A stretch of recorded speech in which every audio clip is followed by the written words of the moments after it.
नमस्ते मंडळी, आपलं स्वागत आहे आपल्या यूट्यूब चॅनलमध्ये, ज्याचं नाव आहे सिरियल सखी.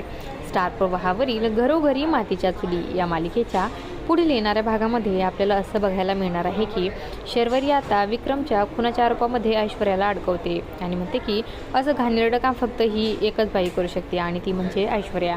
माझ्या नवऱ्याचा घात तिनेच केला आहे आणि तिला शिक्षा झालीच पाहिजे. त्या ऋषिकेश आता शर्वरीच्या बाजूने उभा राहतो आणि म्हणतो की खरंच जर ऐश्वर्याने केलेलं असेल ना तर मी स्वतः तिला पोलिसांकडे देईल. तुला वचन देतो, तुझा हा भाऊ तुला नक्कीच न्याय मिळवून देईल.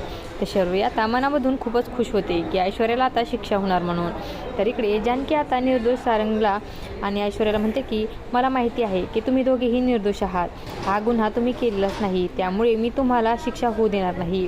विक्रम भाऊजींच्या खुनाच्या आरोपातून मी तुम्हाला निर्दोष सोडवेल, हे मी तुम्हाला दोघांना वचन देते. तर आता दोघांपैकी कोणाची बाजू खरी ठरणार हे पाहणं खूपच रंजक ठरणार आहे. अशाच मालिकांच्या नवनवीन अपडेट्स पाहण्यासाठी सिरियल सखी या यूट्यूब चॅनलला सबस्क्राईब करा आणि व्हिडिओ आवडला असेल तर लाईक आणि शेअर करायला विसरू नका. धन्यवाद.